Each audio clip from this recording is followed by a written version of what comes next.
Então, começando o nosso evento, eu gostaria de dar boas-vindas a todos.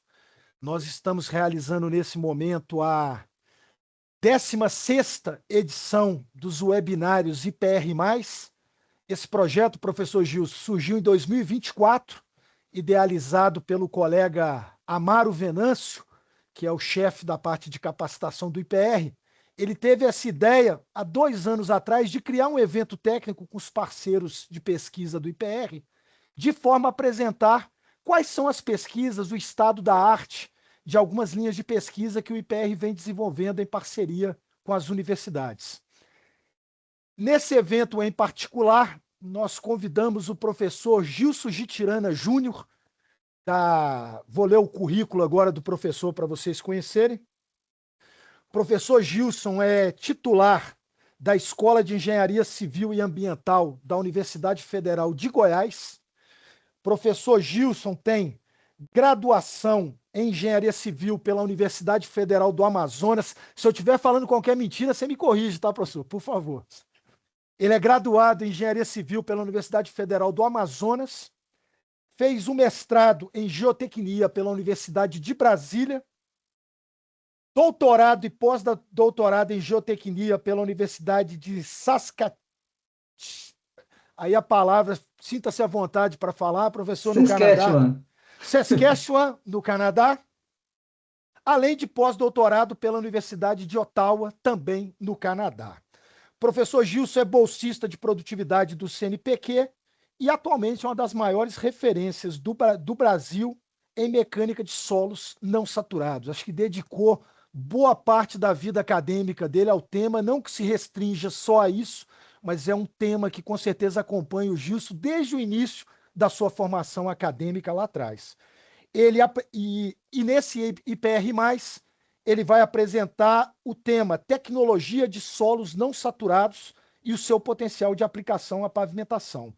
A ideia nossa, ao trazer o professor, é fazer com que ele apresente um pouco do estado da arte, do que se estuda hoje do comportamento de sucção e umidade dos solos e qual a influência desse conhecimento, desse entendimento, no comportamento estrutural das camadas de pavimento, no dimensionamento dessas camadas e, principalmente, com esse conceito de sucção-umidade, acho que abre um flanco enorme da gente aproveitar melhor os solos lateríticos tão característicos do Brasil e tão importante nas obras de pavimentação do Brasil desde a década de 60, 70. Ou seja, é um conhecimento que vem para agregar ao método Medina, que encontra-se hoje implantado no DENIT, mas continuamente em calibração e revisão. Exatamente por esse conhecimento tão nobre, tão importante na mecânica dos pavimentos, nós formalizamos recentemente uma parceria de pesquisa com a Universidade Federal de Goiás, com o professor Gilson Gitirana, com a professora Lilian e outros colegas da Federal de Goiás e de outras universidades, para exatamente investigar isso. De que forma esse conhecimento nosso, esse entendimento sobre sucção e umidade dentro do solo pode qualificar e aprimorar o método de dimensionamento do DENIT. De que forma esse conhecimento conversa com a deformação permanente, com a formação das trincas, com a resiliência. Esse é um pouco do que o professor vai apresentar para nós. Feita essa rápida apresentação, passo a palavra ao professor Gilson Gitirana, novamente agradecendo a confiança e o convite, e desejo a todos um excelente evento.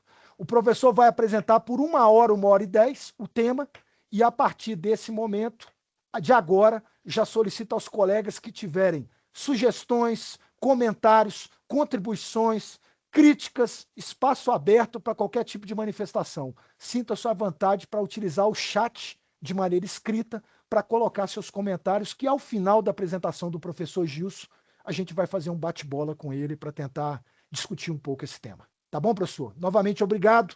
Palavra é sua. Fique à vontade. Muito obrigado novamente. Obrigado, Adriano. Obrigado pelo convite, né? Antes de mais nada, nós ficamos todos muito honrados, né, de apresentar aqui algumas coisas que a gente tem feito, também a respeito do tema em geral, né?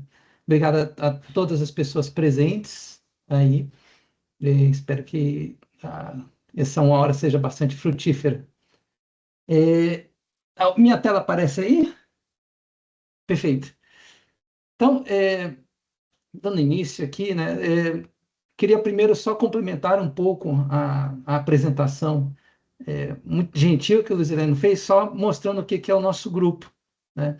O, Lá na UFG a gente tem um complexo de laboratórios que começou como o Laboratório de Geotecnia e há alguns poucos anos atrás foi ampliado com o CEIGE, que é o Centro de Estudos Hidrológicos e Geotécnicos. É, e isso revela muito sobre o perfil de pesquisas que a gente faz, que a gente trabalha muito, em muitas das nossas frentes, a gente faz uma interação forte entre geotecnia e hidrologia. E isso tem tudo a ver com a preocupação, do ponto de vista, né, de engenharia de pavimentos, relacionada com interferência de clima, né, e que é a questão central aí ao redor de solos não saturados.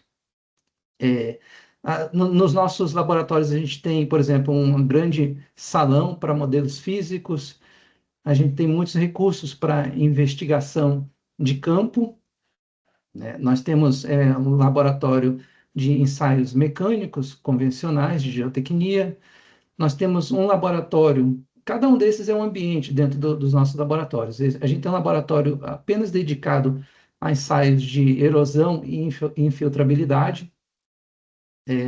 Nós temos, claro, um laboratório de caracterização convencional, nós temos um laboratório de asfalto muito bem equipado, né, e grande parte do investimento aqui veio da Petrobras, né, nos anos recentes, mas também tem outras fontes de financiamento.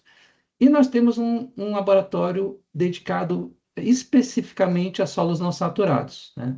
Aqui na primeira foto vocês veem uma prensa, uma UTM-30, prensa dinâmica, utilizada, né, para estudo de materiais de pavimentos, né, que fica nesse ambiente do laboratório de solos não saturados, do ladinho da sala de asfalto, né? Então aqui a gente também estuda asfalto, claro, misturas asfálticas.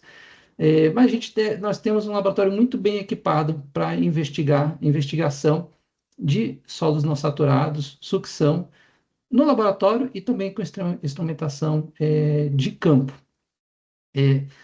O nosso time é grande, tem muita gente que não está apresentada aqui do ponto de vista de time de geotecnia de maneira geral e hidrologia. Eu coloquei aqui só as pessoas, em termos de professores, mais diretamente relacionados com pesquisa na área de pavimentação e com o TED, que o Luiz Helena acabou de citar. E abaixo, alguns dos nossos alunos, alguns egressos e alguns atuais, que vão ser citados ao longo da minha apresentação e que contribuíram com muitos dos estudos aqui na parte de comportamento de pavimento, de materiais de pavimentos, né? Mas também em temas conexos, que não foram especificamente ligados com pavimentos, mas que são extremamente importantes nesse contexto, né?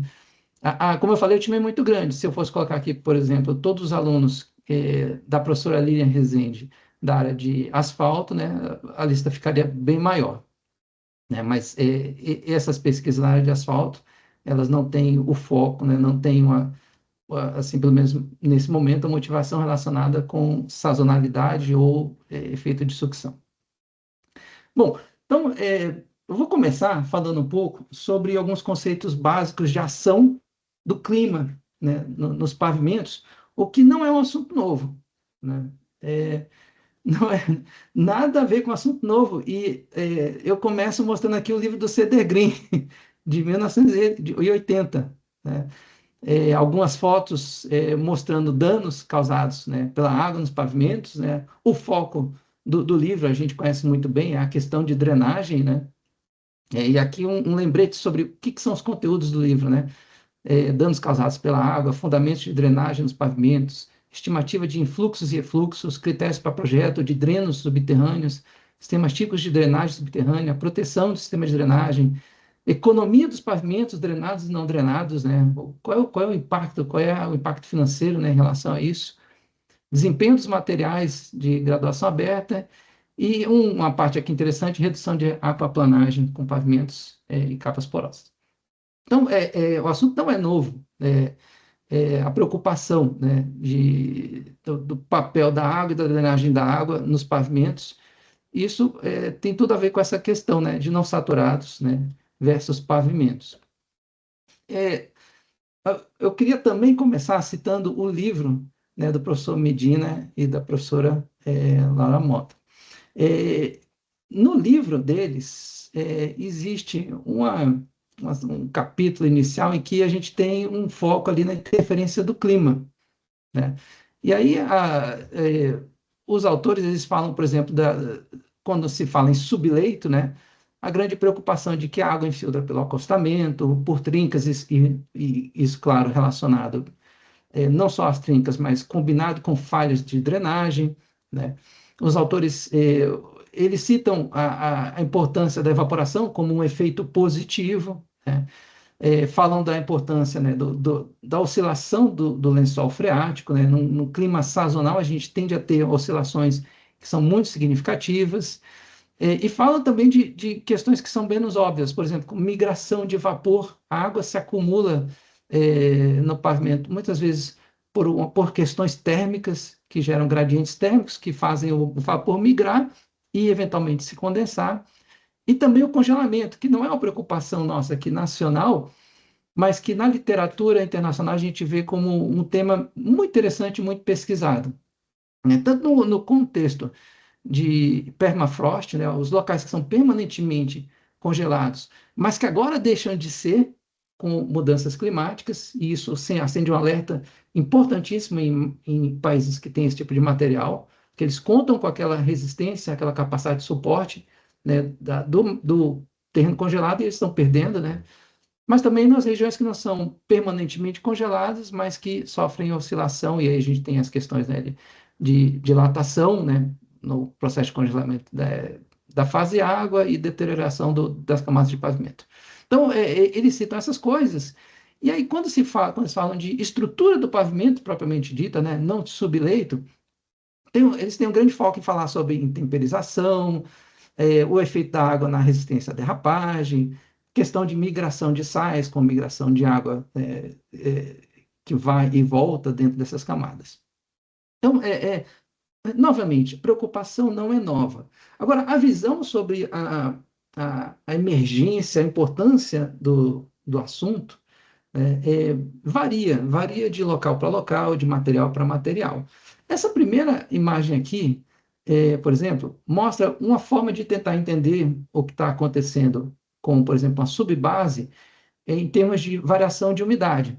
A gente tem aqui no eixo horizontal a umidade in situ, e aqui no eixo vertical a umidade, o teor de umidade ótimo, ou seja, o teor de umidade com o qual o material foi fabricado no campo.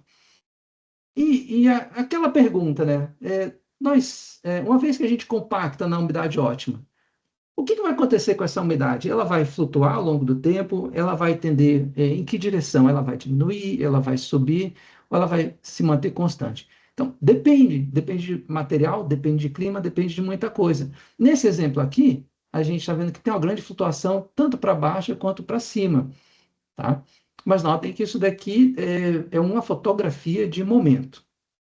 Então, o primeiro diagnóstico pode haver flutuação, né, mesmo nas camadas estruturais, né, do pavimento, e isso é uma incógnita importante de ser estudada no contexto utilizando, né, as coisas, o ferramental que a gente tem, né, as tecnologias de solos não saturados. E eu vou falar um pouco sobre toda essa caixa de ferramentas ao longo da apresentação hoje.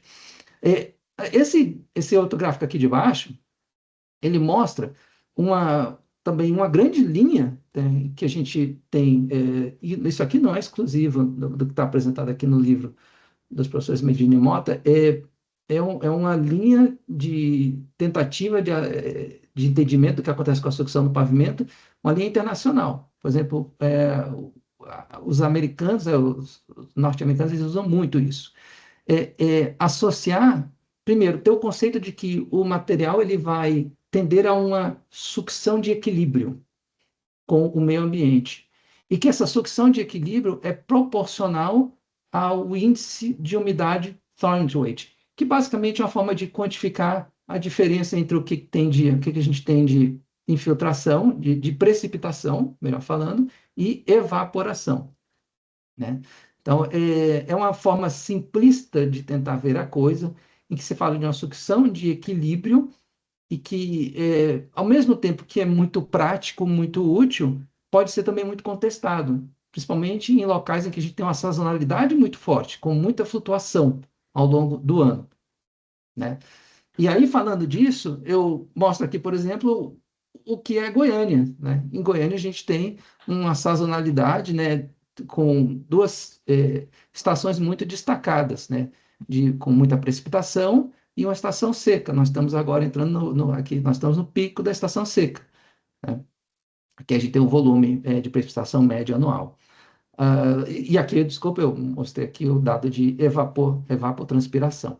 Então, esse daqui é um campo experimental lá no laboratório de Furnas, né, em Aparecida de Goiânia, onde a gente fez um monitoramento de profundidade em sol e umidade e sucção ao longo do perfil, ao longo de vários anos.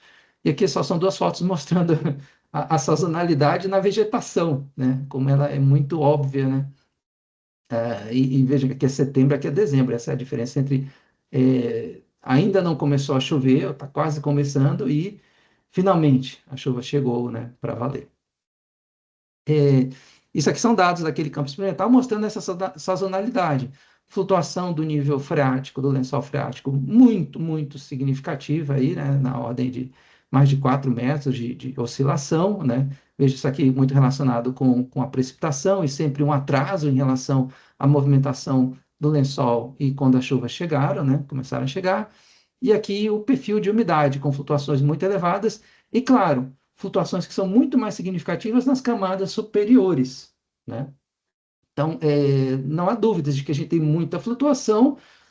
No contexto de estrutura de pavimento, um pavimento com revestimento asfáltico, claro que isso vai modificar como que é essa dinâmica e essa fica sendo uma incógnita importante, né? Aqui é o mesmo gráfico, só agora mostrando em termos de sucção, né? O que a gente tem e a amplitude de sucção é muito elevada nas camadas superiores e bem mais tímida nas camadas inferiores, que no contexto de pavimentos são, inclusive, menos relevantes.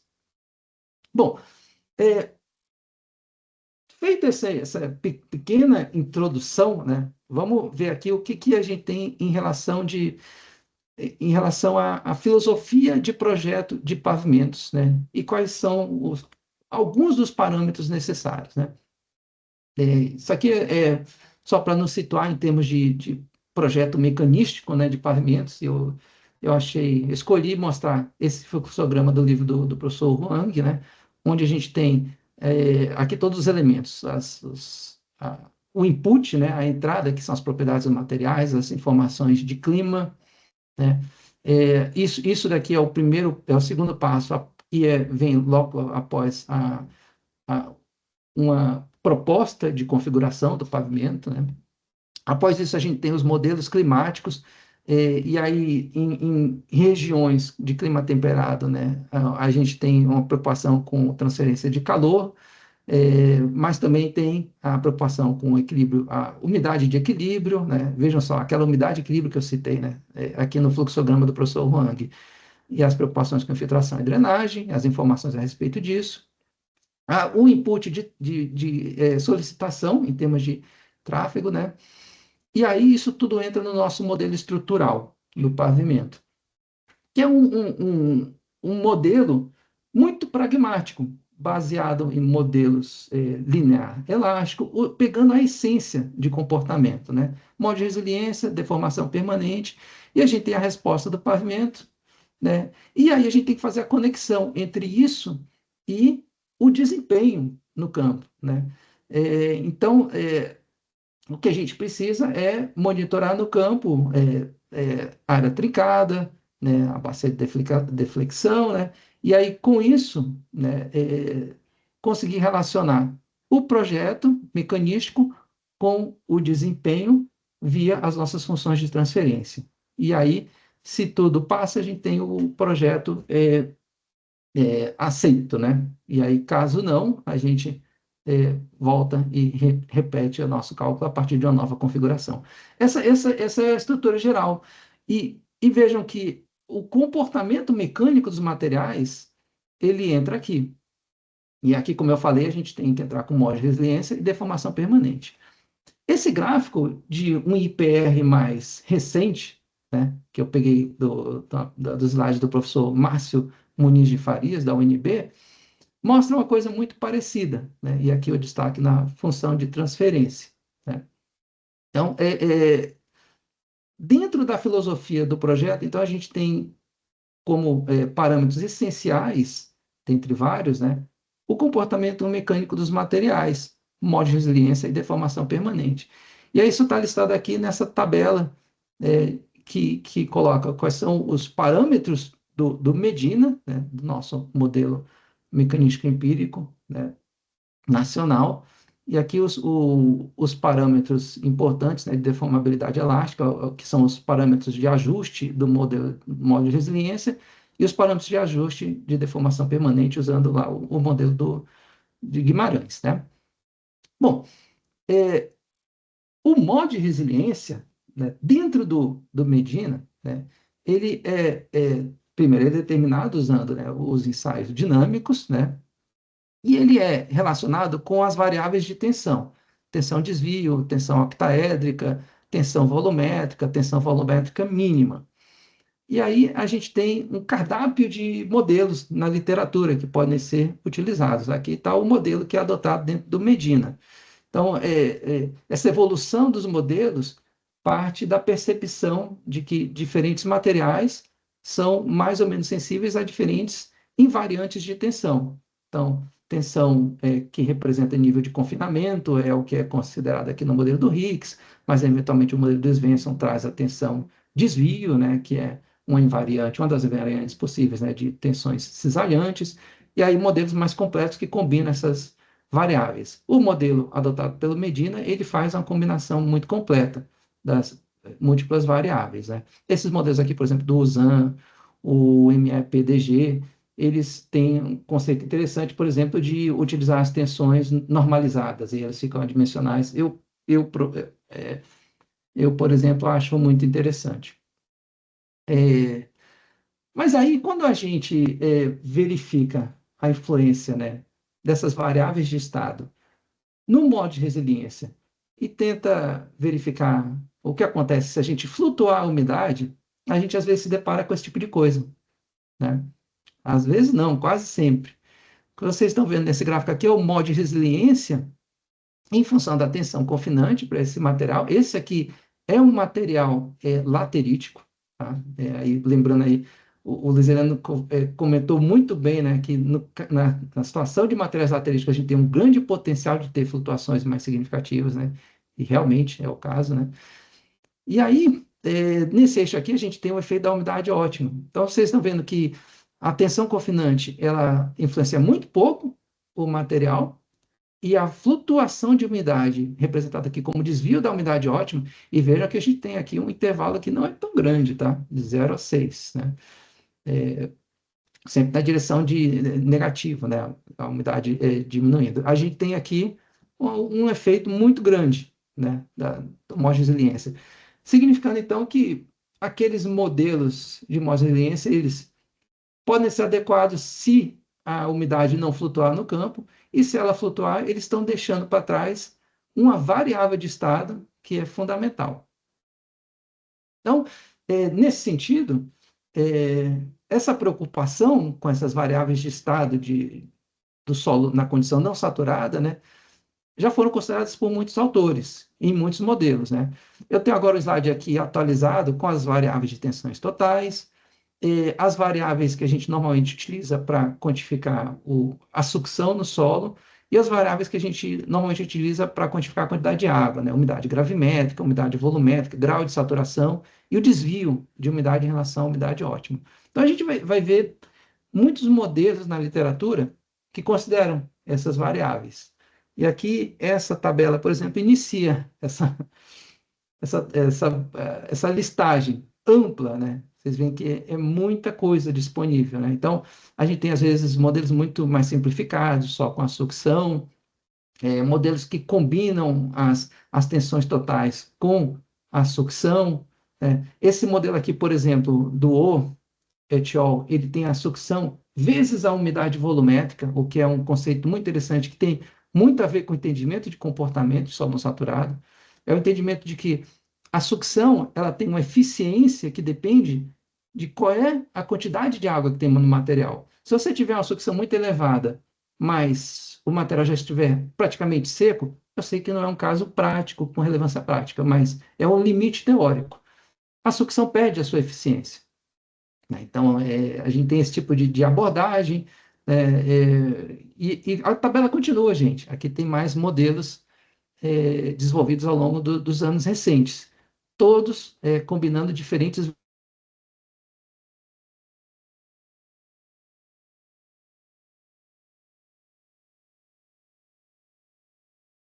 de água, seja combinando os dois. Então, a gente tem uma riqueza de modelos disponíveis na literatura para representar esse comportamento, né? Bom, então, vamos agora, determinado, né, que a gente tem aí essas variáveis importantes, sucção e umidade, né, como sendo variáveis que potencialmente podem ser importantes, a gente tem que agora ver o que a gente tem disponível para investigar essas variáveis, né? Como determinar a influência dessas variáveis nos nossos ensaios mecânicos, como monitorar essas variáveis no campo, né? Como modelar o efeito dessas variáveis. Então, é sobre isso que eu vou me dedicar agora, na próxima meia hora, tá? Então, e aí eu começo com as duas perguntas que eu já fiz aqui, mais ou menos, né? Que são, qual é a distribuição espacial e temporal da umidade e sucção no pavimento? Então, essa é uma pergunta que a gente gostaria de responder, né? Espacial e temporal, né? Diferentes camadas, né? Ao longo de cada camada e ao longo do tempo, pensando em sazonalidade, certo? E a segunda pergunta, uma vez que a gente determine que a gente tem um potencial de flutuação nessas camadas, ok, qual o efeito dessa flutuação, dessa variação de sucção e umidade nos parâmetros mecanísticos que a gente necessita, que a gente precisa para fazer o projeto de pavimento? Então, essas são as perguntas, né? A gente precisa responder essas perguntas. E aí a gente tem aqui três grandes frentes aqui: investigação de laboratório, investigação de campo e modelagem, como eu disse. Investigação de laboratório, no contexto de solos não saturados, passa muito por imposição e o monitoramento de sucção, né? E isso tanto para propriedades mecânicas quanto para propriedades hidráulicas. Investigação de campo é um complemento de tudo que a gente já tem, né, dentro de monitoramento de pavimento, né? O que seria esse complemento trazendo o que é necessário para solos não saturados? Basicamente, é monitoramento de sucção e umidade. E eu vou mostrar para vocês aqui um exemplo de monitoramento em pavimento, né, feito por nós. A importância, né, no caso da investigação de campo, de obter os parâmetros necessários para acoplar geotecnia com hidrologia. Basicamente, monitoramento de lençol freático e monitoramento de condições atmosféricas, né? Em modelagem, a gente tem duas frentes aqui que eu quis destacar. Modelagem constitutiva, né? Eu esqueci de mencionar aqui também, mas também modelagem numérica de regime de fluxo e interação solar-atmosfera. Isso eu vou falar sobre isso também. E modelagem do sentido de fazer previsão de parâmetros. É o que eu chamo de modelos de pedotransferência, né? E isso aqui é uma frente importante de modelagem no sentido pragmático, de dar respostas baseadas em informações mais simples, sempre que possível, e sempre reconhecendo as limitações, as incertezas que essas coisas trazem para a gente, tá? Bom, entrando então em cada um desses assuntos, eu preciso primeiro dizer que a gente tem múltiplas escalas para o nosso problema, né?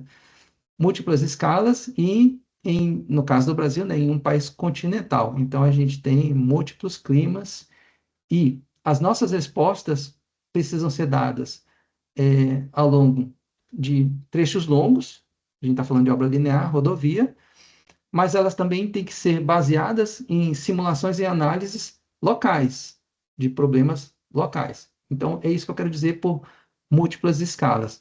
Então, a gente tem aqui tanto frentes de estudo elementar de solo, na escala da seção transversal de um pavimento, e aí ao longo de uma rodovia, significando que a gente tem que ir desde modelagem fundamental até simulações, né, e do ponto de vista de mapeamento geotécnico aplicado a essas coisas.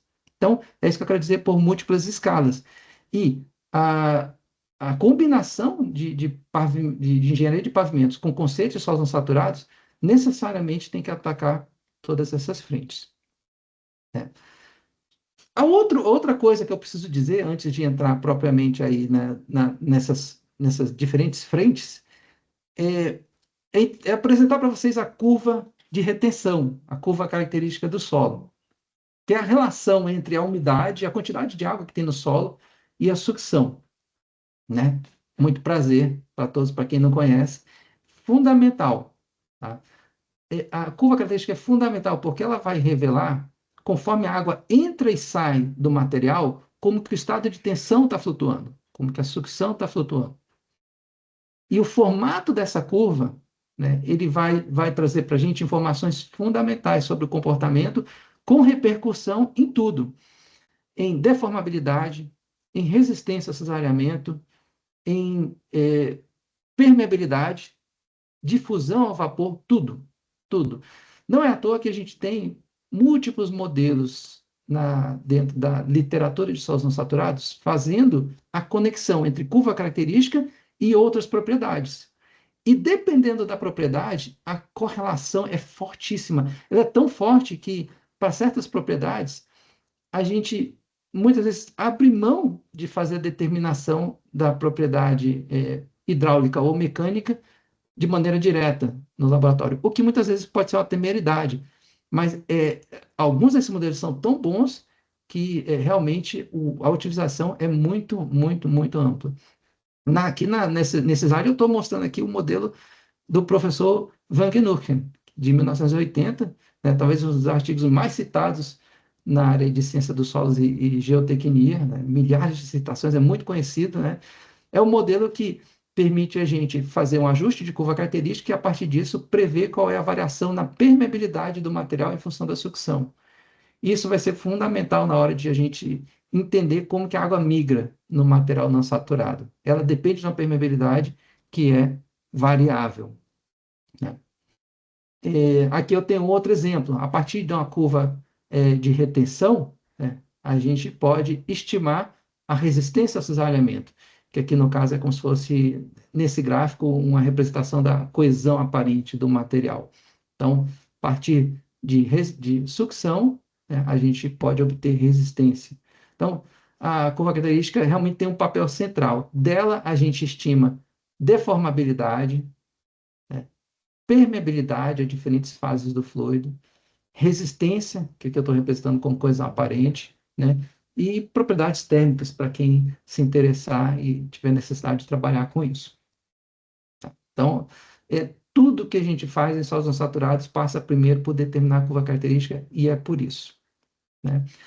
E aí, então, vamos lá, vamos ver o que a gente pode fazer no sentido de determinar curva característica, né? E, por tabela, ao ter como determinar a curva característica, dominar as questões de imposição ou monitoramento de sucção, nos permitindo aplicar isso em outros ensaios de comportamento hidráulico e mecânico. Esse gráfico aqui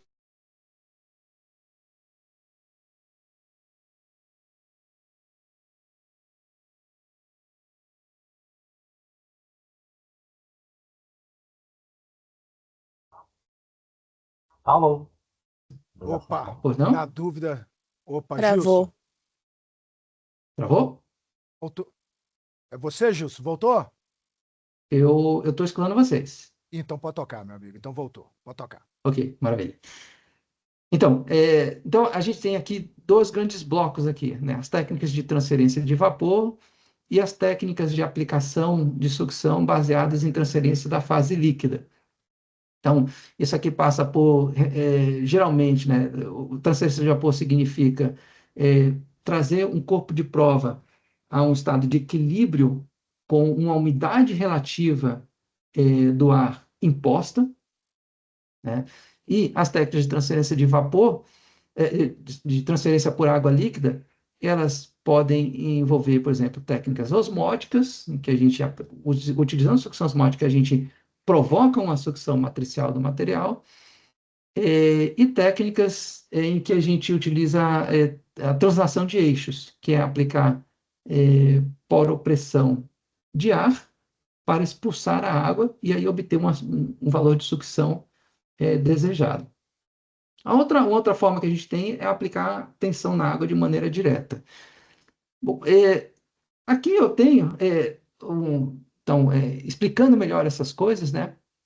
Primeiro que dizer que muito do que a gente faz hoje em geotecnia nasceu na agronomia, tá? Em termos de estudos de sucção. Os equipamentos originais, né, utilizados em geotecnia, eles nasceram na ciência do solo, que é uma área dentro da agronomia.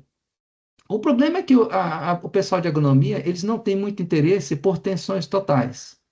Então, eles determinam as propriedades de retenção sempre, quase sempre, em materiais sem confinamento. E essa não é a situação que predomina para a gente em geotecnia, né?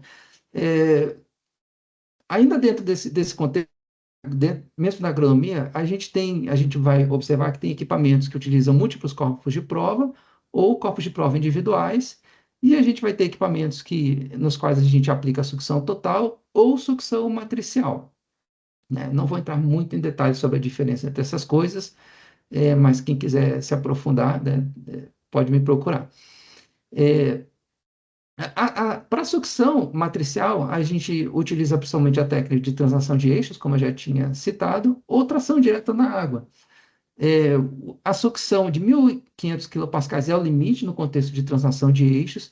Esse limite já é um limite bem inferior na situação de tração direta na água, já que a gente tem ali o limite da cavitação, é uma questão geométrica, né, de pé direito, né, nos nossos laboratórios.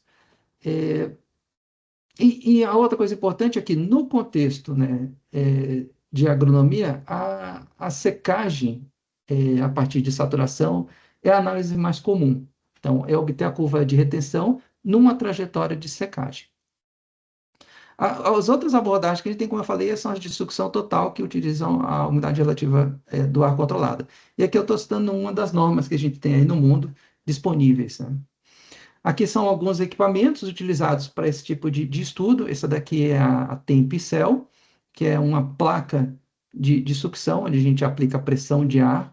Essa pressão de ar expulsa a água do solo, põe uma sucção no solo, expulsa a água do solo, e essa água é drenada por essa cerâmica de alto valor de entrada de ar. É uma placa cerâmica, é uma pedra porosa, com poros muito fechados, muito finos, e que fica sempre saturada durante o ensaio. Então, ela só permite a passagem da água, que vai sendo drenada pelo material, e não permite esse ar comprimido, escapar. Esse é o papel dela, né? É fazer uma interface aí entre as duas fases.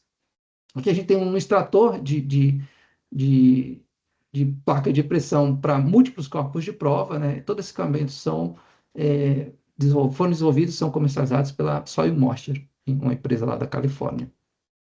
E aqui outros exemplos, né, de placa de pressão e extrator. Na geotecnia, aí a gente passa, como eu falei, a se preocupar com tensões totais, né?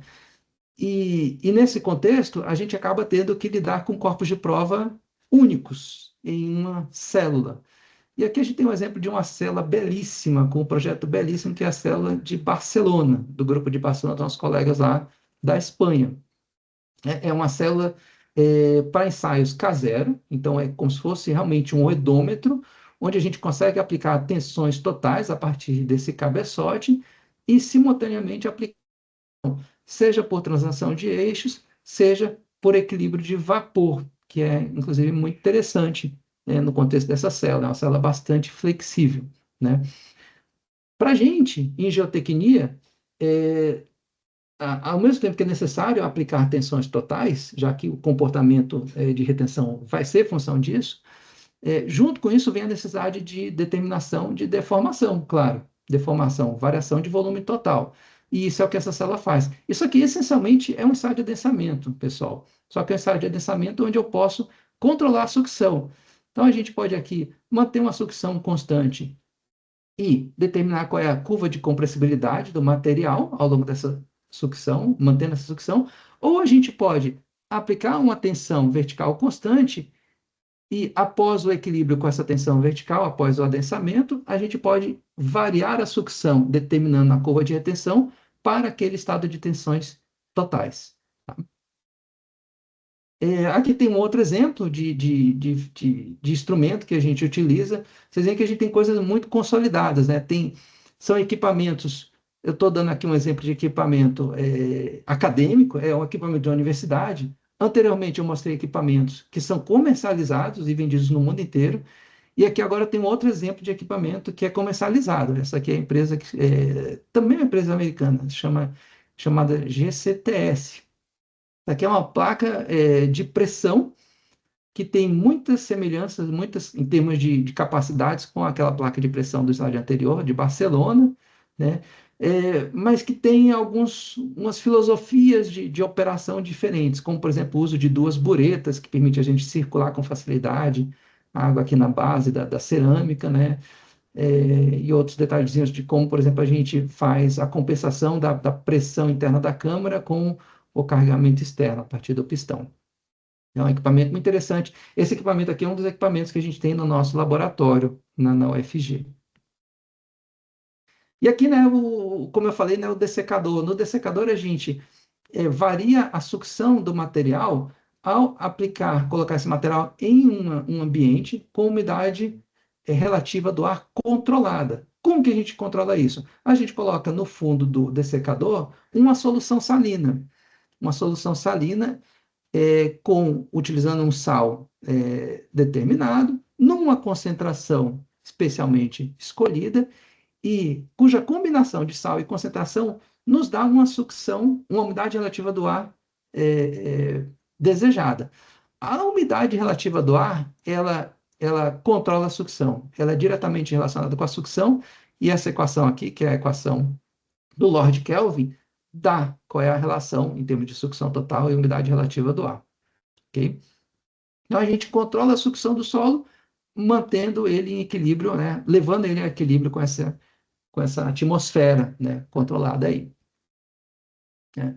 Aqui um outro equipamento que a gente que é muito popular, e esse aqui novamente eu estou dando um exemplo de um equipamento que é comercializado, né? Então demonstrando aí que existe, né, um certo grau de maturidade, né, dentro da ciência do solo, da mecânica de solos não saturados, né? Esse é um equipamento que foi originalmente desenvolvido pela Decagon e hoje ele é comercializado por uma empresa chamada Meter, para quem não conhece, METER, Meter. O WP4, que na versão atual é o WP4C. Né? É um equipamento onde a gente pode colocar amostras desagregadas aqui dentro do porta-amostras, ou a gente pode, inclusive, colocar amostras compactadas, amostras indeformadas. Elas são pequenas, mas elas podem ser compactadas ou indeformadas no nosso porta-amostras. E o que esse equipamento faz? Ele faz a determinação da sucção total usando aquilo que a gente chama de técnica de resfriamento de espelho, cooling mirror. É basicamente, sem entrar em muito detalhe, gente, determinação da umidade relativa do ar dentro dessa pequena câmara que entra em equilíbrio muito rápido por ser pequena, tá? Isso é feito com uma célula fotoelétrica que determina quando que a água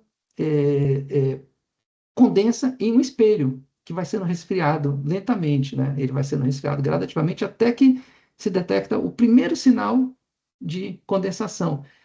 E com isso, o que a gente está determinando? Umidade relativa do ar, tá? De maneira praticamente direta. Bom, outra técnica que a gente utiliza muito é a técnica do papel filtro, né? Essa já é uma técnica de custo bem inferior, custo muito baixo, mas que funciona muito bem, desde que o operador seja adequadamente treinado. É uma técnica que depende muito do operador. Tá? Toda técnica depende do operador, depende de protocolo de ensaio, mas essa aqui especialmente, ela é muito sensível à habilidade, né, e ao treinamento de quem faz o ensaio. Basicamente, a gente usa um papel filtro quantitativo, que é um papel filtro com características muito controladas, e esse papel filtro ele atua como um sensor. A gente coloca ele em contato com o solo, a gente deixa a umidade ser trocada entre o papel filtro e o solo, e aí, a partir do equilíbrio entre os dois, a gente determina a umidade do papel filtro, e a partir de uma curva de calibração do papel filtro, que é o meu sensor, a gente determina a sucção. Então, essa é uma técnica que torna a medição de sucção muito acessível para todo o laboratório. Se tudo que eu mostrei até aqui exigiu um certo grau de investimento no laboratório, aqui a gente passa apenas a ter como principal investimento uma balança analítica com 4 casas. Eu sei que não é uma balança comum nos nossos laboratórios de geotecnia, mas passa a ser uma necessidade, tá? É, Bom, entrando em medição de sucção, né, no campo, a gente tem aqui assim, uma faixa muito grande de instrumentos disponíveis, tanto na academia quanto comercializados. E eu estou mostrando só alguns poucos, mas tem muito mais. Eu falei de uma empresa chamada Meter para vocês, né? Se vocês quiserem se vocês quiserem conhecer a maior diversidade possível de instrumentos para medição de sucção, né? Não sou associado com a empresa, né? Não tenho nenhuma relação com eles, mas é honesto dizer, a Meter oferece a maior gama de instrumentos para medição de sucção, e muitos dos instrumentos deles são instrumentos para campo, sucção e umidade. Então, eu convido todo mundo a conhecer no site deles os instrumentos, tá? Bom, aqui a gente tem alguns instrumentos que não são da Meter. Aqui eu tenho aqui um sensor que foi desenvolvido da UFG, e aqui um sensor que é comercializado pela GCTS. Esses sensores eles são baseados na dissipação de calor. Basicamente é assim, a gente tem um meio, que é esse bloco poroso, essa ponta porosa, que é um meio padronizado. É um meio que tem características muito controladas. Esse meio, esse bloco, ele é enterrado no solo, ele é colocado em contato com o solo. E aí ele vai trocar a umidade com o solo, até que exista um equilíbrio hidráulico, mesma carga hidráulica e, portanto, mesma sucção, já que a gente não tem aqui a elevação como uma variável importante. Com essa sucção, esse material, ele é levado a uma determinada umidade, e aí o que acontece? Dependendo da umidade, esse material conduz mais ou menos o calor. Um material poroso saturado conduz calor com muita mais facilidade do que um material poroso completamente seco. Então, esse material poroso padrão da ponta desse sensor, ele vai ter uma condutividade ao calor que vai ser diretamente relacionada com a sua umidade, e que foi determinada a partir do equilíbrio com o meio. Então, o que a gente tem? A gente tem uma curva de calibração de qual é a dissipação de calor em termos de temperatura medida no centro do sensor, em função da sucção, né? Da umidade e, portanto, da sucção no meio, né? Então, esse é o princípio desse instrumento. E por que eu escolhi falar desse instrumento aqui? Eu vou mostrar outro. É porque esse instrumento é um instrumento que exige quase nada de manutenção. Você colocou ele, instalou no campo, você não precisa mais se preocupar com ele. E aqui eu trago um exemplo o que acontece com esse instrumento. A gente tem aqui uma seção transversal de um pavimento lá em Saskatchewan, no interior da província, né, de Saskatchewan, lá no Canadá. E a gente fez a instrumentação. E esse aqui é um pavimento sem revestimento asfáltico. Então, uma preocupação grande aí com flutuações de umidade ao longo do ano. E a gente tem aqui o monitoramento ao longo de todo, assim, do intervalo grande de dias aqui, de temperatura e de sucção, né? Aqui a gente tem a sucção considerando curva de calibração, várias curvas de calibração, a partir de secagem, a partir de molhagem, e aqui considerando a esterese, né, a trajetória, se ela está na molhagem ou na secagem. Então, esse é um exemplo singelo de uma situação em que a gente torna tudo muito prático. Esses instrumentos, eles ficaram ali instalados por muitos anos, né? Até quando eu me desliguei da pesquisa, eles já estavam há 5 anos, e eu confesso que não sei quantos mais anos isso durou, mas suspeito que durou muito mais anos em termos de acompanhamento, né? Sem intercorrências. Os instrumentos instalados, conectados com um painel solar e com um transmissor de sinal por sinal de telefone, de celular. Então, no inverno, em janeiro, 30 graus abaixo de 0 graus Celsius, a gente confortavelmente do nosso escritório lá a 100 quilômetros de distância, na universidade, a gente estava monitorando e acessando os dados, né, de monitoramento aí do pavimento. É um instrumento muito, muito importante desse ponto de vista, de que ele não exige, né, manutenção. Outro instrumento muito comum, muito utilizado, é o tensiômetro, né? O tensiômetro ele pode ser um tensiômetro convencional ou ele pode ser um mini tensiômetro, e que inclusive pode ter uma capacidade de medição de sucção mais ampla, né? Esse tipo de instrumento é talvez o instrumento mais preciso que a gente tem em termos de medição de sucção. Talvez não, ele certamente é o mais preciso, mas ele exige manutenção. Ele exige manutenção frequente, ressaturação, porque esse corpo aqui ele fica cheio de água e essa água tem que estar deaerada, e essa água que vai transmitir a tensão da água para o nosso manômetro, ou aqui no caso, para um transdutor de pressão, né, eletrônico, né, elétrico. Uh, e se a água cavitar, a gente tem que ressaturar o tensiômetro, né? Então, é muito mais trabalhoso e é muito mais compatível com o laboratório, muito mais com o laboratório do que com o campo, apesar de que isso é muito utilizado em campo. Então, na agronomia, tensiômetro é muito utilizado para automatização de irrigação. Então, você vai monitorando a sucção e aí, a partir de determinada sucção, a irrigação é automaticamente acionada, né? Eu queria, já que eu estou dizendo que isso é muito indicado para laboratório, eu dou aqui um exemplo. Isso aqui a nossa prensa, a nossa UTM-30, no nosso laboratório de geotecnia, né? Aqui um corpo de prova, e a gente tem a instrumentação aqui, né? Os LVDTs e tal. Nesse slide eu estou mostrando um tensiômetro sendo utilizado durante o ensaio. Então, esse aqui é o tensiômetro, é um mini tensiômetro. Esse tensiômetro não foi desenvolvido por nós, ele é um tensiômetro da Mitter, né? O que aconteceu é que foi modificado. Por exemplo, a gente tem aqui uma conexão, aqui macho e fêmea, ela está aqui completa para ligar no datalog no momento de calibração, de saturação do tensiômetro. Mas a gente desconecta isso, aí essa ponta da conexão fica dentro da câmera e essa ponta da conexão fica fora, fazendo a ligação interna da câmera com o ambiente externo, onde o dado é coletado pelo datalog. E o tensiômetro através da membrana, viu?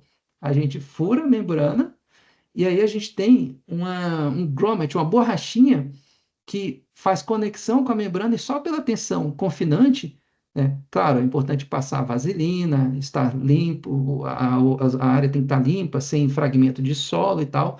Só com a pressão confinante aquilo veda perfeitamente, né? Isso é o conceito de sensor de meio plano, né? Só que aqui é um sensor de meio plano para tensões negativas na água, tá? Então, aqui só mostrando mais detalhes, isso aqui vem sendo desenvolvido pela Lara, no nosso laboratório, tá? Então, isso aqui é só mostrar para vocês a estação de saturação, a nossa estação de saturação de tensiômetros. A gente precisa de uma bomba de vácuo, que as conexões aqui, isso aqui para fazer a transferência, né? Captar água, caso a água vá sendo puxada pelo vácuo. Isso aqui é o data logger. Bom, vou mostrar para vocês o que acontece quando a gente faz então, essas medições de sucção, com a determinação do modo de resiliência. Mais um exemplo, eu mostrei um exemplo lá no início, né, da minha apresentação. Mas notem que esse exemplo que eu estou mostrando aqui não é com tensiômetro. E essa informação é muito, muito importante para quem olha isso aqui e diz: caramba, o ensaio já é complicado. eu agora vou ter que usar um tensiômetro no ensaio? Bom, o que eu vou mostrar para vocês agora é sucção medida pós-ensaio, não durante o ensaio, pós-ensaio, usando papel filtro, que é aquela técnica que eu mostrei para vocês que é de baixíssimo custo, tá? Isso feito para dois materiais, um material laterítico e um material não laterítico. Isso aqui está tudo nesse artigo aqui. Se vocês não encontrarem, podem me procurar, eu passo para quem tiver interesse. Então, vejam só aqui, a gente tem aqui para o nosso material à esquerda, o material laterítico, à direita, o material não laterítico. Aqui a gente tem modo de resiliência versus tensão volumétrica e tensão octaédrica cisalhante. E aí o que vocês têm? Uma nuvem de pontos. Por quê? Porque aqui cada ponto tem uma sucção. Então, essas variáveis só de tensões totais, elas não estão respondendo para a gente qual é o que seria o modo de resiliência, assim, em termos de um modelo, uma superfície do parâmetro, né? Aqui a coisa está até um pouco menos ruim, né? Mas esse é o material não laterítico. Bom, quando a gente traz a variável sucção, né, é isso que a gente obtém. Então, a gente tem aqui sucção e aqui tensão e desvio, e aí vocês veem a resposta da sucção é muito clara, né, mostrando que conforme a gente vê a influência da sucção versus o modo de resiliência, a gente tem uma variação grande, uma correlação grande entre os dois, né? E essa superfície colorida aqui é um modelo, um dos modelos aqui é o modelo MR6, é um dos modelos da literatura, não é o modelo que a gente desenvolveu nesse artigo, tá? E aqui o exemplo para esse MR6, para, novamente, que é função de sucção, né, para o material não laterítico. Vocês veem que o R quadrado aqui ele é 0,58, aqui 0,51. É um R quadrado, digamos, moderado. Aqui antes era um R quadrado de 0,06, né? Bom, aqui a gente já tem um R quadrado muito mais elevado, utilizando um outro modelo, que no artigo está sendo chamado de MR8, né, no qual a gente tem o desvio de umidade, e aqui a razão entre tensão-desvio e tensão confinante. Tá? Então, isso é aplicado para os dois materiais. Então, vocês estão vendo claramente, sucção e umidade controlam muito mais o modo de resiliência do que tensão total. Muito mais. Então, se a gente tiver uma situação em que a gente tem flutuação de sucção e umidade no campo, os nossos modos de resiliência não vão ser representativos. E a gente vai estar com o foco em determinar relação entre modo de resiliência e tensão total, e essas não são as principais variáveis. Ok? Bom, agora eu vou entrar em um outro assunto, né? O nosso tempo já está bem avançado. Eu estou de olho aqui no tempo, nós estamos no slide 50 de 83. Vou dar uma acelerada. Eu vou falar um pouco agora de modelagem, tá? E eu já sei exatamente quais são os slides que eu vou pular. Fiquem tranquilos quanto a isso. Pular no sentido de ir bem mais rápido. Então, a primeira coisa que eu quero começar dizendo assim, modelagem evoluiu, gente. Na década de 60, 70, 80, 90, era isso, era rede de fluxo manual, tá? Hoje, é esse tipo de coisa. Eu não tô mostrando aqui um modelo de equipamento, só mostrando, a gente faz análise tridimensional, a gente faz análise, por exemplo, usando elementos finitos, que hoje é modelo, elementos finitos hoje é modelo numérico simples, né? Não são as coisas mais sofisticadas, né? Hoje a gente tem até menos interesse, a gente não faz mais muito pesquisa com métodos de elementos finitos, a gente só utiliza como uma ferramenta, né? Porque é consolidado, tá? Isso aqui é um exemplo, por exemplo, isso aqui é um exemplo de análise de estabilidade de taludes em três dimensões, fazendo múltiplos planos ao longo de uma geometria tridimensional e tudo automatizado. Então, eu estou usando isso aqui como um exemplo singelo de como a coisa evoluiu ao longo dos anos, tá? Isso aqui eu estou colocando eu estou colocando esse crédito porque isso aqui foi desenvolvido no contexto do pacote Soil Vision, que depois se tornou o Plaxis LE e no qual eu tive participação, junto com o Murray Fredley. Bom, resolver problemas de mecânicas dos solos não saturados significa, no nosso contexto, resolver um problema de análise de solo-atmosfera, a interação entre o solo e a atmosfera.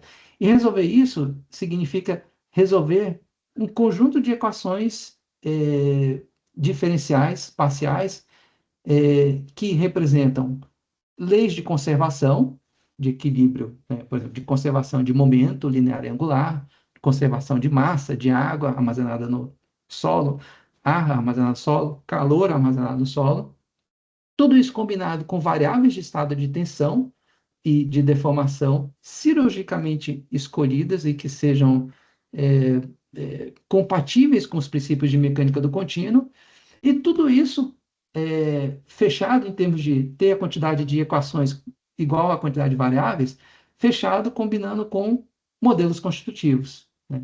Então, modelo de tensão-deformação, modelo de fluxo que relaciona fluxo de água com gradiente hidráulico e por aí vai, né? É resolver essas coisas. É matemática um pouco mais pesada, mas eu ressalto, é, dependendo da técnica, é técnica consolidada e que hoje é usada como ferramenta. Claro que não pode ser usado sem um treinamento mínimo, porque se vocês colocam bobagem como entrada, vocês vão obter bobagem como saída nos modelos, tá? Mas não significa que o engenheiro precisa saber resolver uma equação por elementos finitos. Não, ele precisa entender da física, ok? E aí, né, no contexto de análise solo-atmosfera, geotécnico, a gente tem o casamento com a hidrologia. Os nossos problemas são problemas de fluxo interno no material, sujeito a condições de fronteira que são conceitos de hidrologia, né? Então, a gente vai ter condição de fronteira representando infiltração e exfiltração, né? A gente pode ter migração de vapor e a gente vai ter fluxo interno, né? Dentro do solo ou água podendo chegar até aos aquíferos. Então, é aqui que acontece o casamento entre hidrologia e geotecnia. É que são os conceitos de hidrologia das condições de fronteira para os nossos padrões de fluxo interno nos materiais, né?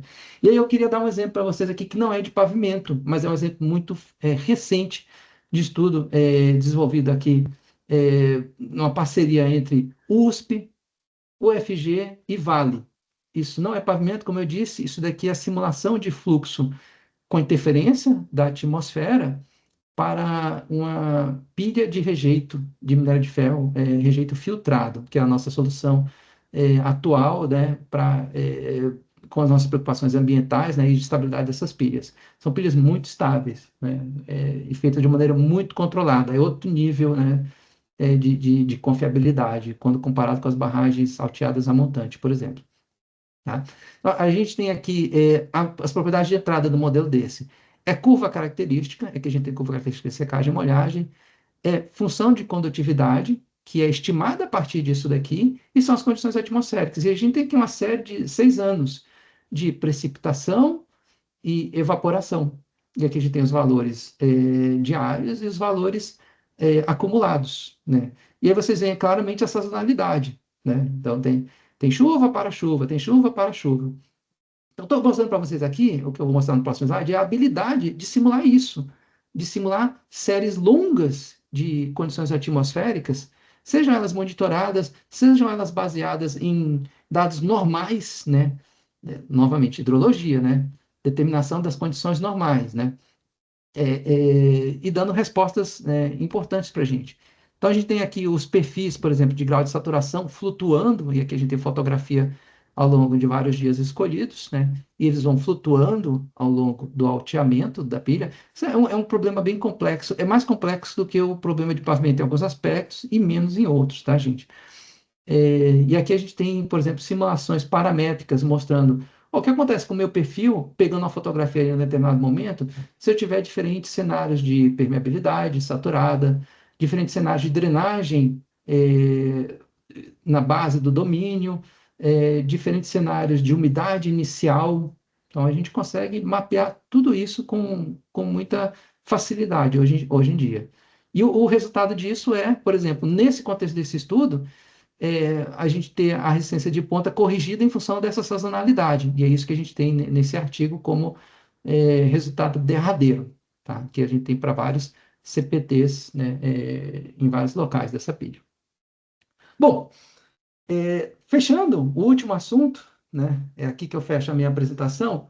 É, é, Modelagem é falar um pouco de modelagem agora em termos de parâmetros, né, mecânicos dos materiais.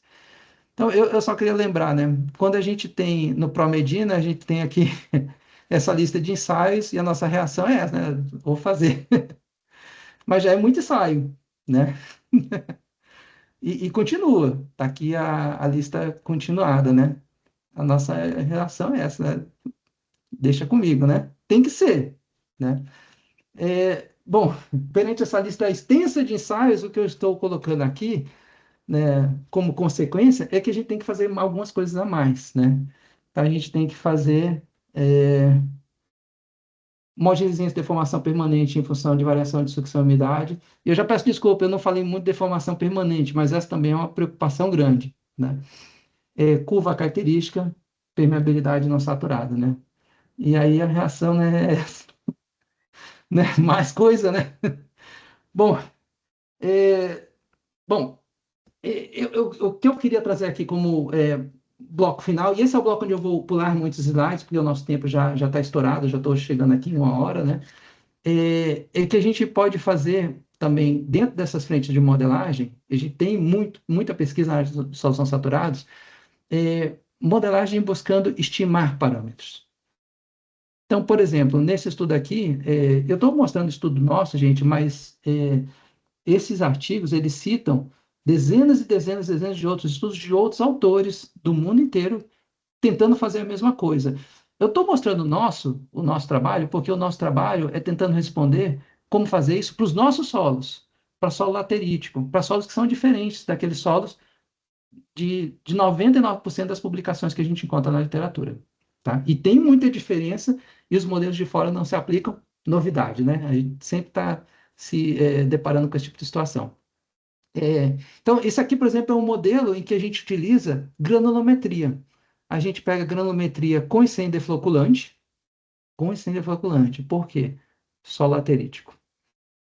Com solo laterítico, a capacidade de retenção da água não é função só da granulometria. A granulometria, ela controla... gente, o princípio aqui é assim. Granulometria determina tamanho de poro e tamanho de poro determina a capacidade de retenção. Certo? Pois é, mas para solo estruturado, solo laterítico, granulometria sozinha com defloculante não responde, por exemplo, a pergunta: qual é o grau de agregação? Como que essas partículas estão organizadas? Então aqui é uma tentativa nossa de, gente, se eu tiver só granulometria, porque o meu problema é um problema de larga escala, eu estou fazendo mapeamento de alguma variável geotécnica. E aí eu não posso fazer curva característica em tudo quanto é local. Eu posso fazer granulometria, talvez, é muito mais viável, né? Bom, com granulometria eu consigo estimar a curva característica, a curva de retenção de água, e aí com isso eu consigo estimar todas as outras coisas. Esse tipo de estudo é tentando avaliar esse tipo de possibilidade, né? E aí eu realmente, como eu disse, né, tinha uns slides para eu pular. Vou pular, perdoe-me. E só mostrando aqui para vocês o nosso banco de dados, né? O que vocês veem aqui são curvas de retenção, isso eu preciso falar, que começa com umidade volumétrica, drena a água numa sucção relativamente baixa, a partir da determinada sucção para de drenar, e aí volta a drenar numa sucção bem mais elevada. É o que a gente chama de curva bimodal. Isso é típico de solo estruturado com agregações de partículas finas, formando microporos e macroporos. São os nossos solos bimodais, tá? E aí, esse é um banco de dados. Tudo isso é solo brasileiro, gente. Tudo é solo brasileiro de vários locais do Brasil. E aí, o que a gente consegue, o que a gente desenvolveu nesse trabalho é uma função beta que relaciona, a gente chamou de beta, é uma função que relaciona tamanho de poro com tamanho de grão, no contexto de solo estruturado. E é essa função beta que faz a ponte entre curva granulométrica e curva característica. Tá? Pulando aqui, isso aqui é só um detalhe de metodologia do método, e aqui mostrando para vocês a relação entre variáveis de entrada e variáveis do modelo. Isso aqui, por exemplo, é a porosidade de microporos. Qual é a fração da porosidade total? Quanto disso é microporo? E a gente descobriu que isso é muito relação do grau de agregação, que a gente define a partir dessas curvas nanométricas, e da variável que a gente descobriu aqui, que é a porosidade total versus o limite de liquidez. Tá? E aí, nesse estudo que a gente fez, é descobrir várias relações, assim, que tem muita característica de serem relações fundamentais, com explicação física, né, em relação a elas. Isso aqui é o valor de entrada de ar, é a sucção a partir do qual o material começa a desaturar, né, função do D10, vejam só, a função do D10 e da macroporosidade. É, aqui tem duas curvas para, na verdade, esse é o valor de entrada de ar de materiais compactados, e esse aqui é de materiais indeformados, tá? Para materiais indeformados a gente tem uma variabilidade muito maior. E aqui o tipo de previsão que a gente consegue fazer. Claro, isso daqui é um banco de dados de materiais com extremo controle. Então, o nosso desempenho do modelo é muito bom. E conforme a gente vai introduzindo mais materiais e testando o modelo, claro que a gente pode ter desempenhos que não são tão favoráveis. Mas, de maneira geral, e esse gráfico mostra isso, né? Isso aqui é a umidade medida e aqui é a umidade volumétrica prevista. A gente se aproxima muito da linha aqui de igualdade. Tá? Então, isso é mostrando para vocês que, então, existe uma luz no fim do túnel do ponto de vista de diferentes aplicações com diferentes viabilidades. É, é, Aprendizado de máquina, inteligência artificial é uma coisa que a gente também tem explorado nesse sentido, tá? Para a curva de retenção, e eu vou pular completamente esses slides para prestigiar colegas nossos lá do Sul que fizeram isso com uma coisa que interessa mais a vocês, que é realmente estou pulando aqui, que é mod Show, resiliência, Juju. ok? Isso aqui é um estudo de mod resiliência previsto utilizando aprendizado de máquina e é o trabalho dos nossos colegas lá do Rio Grande do Sul, né? Pascal, Falcão, Gomes, Souza, Santos, Baroni e Specht. Isso aqui são os preditores para o mod resiliência. Atenção, isso aqui não é para solos não saturados.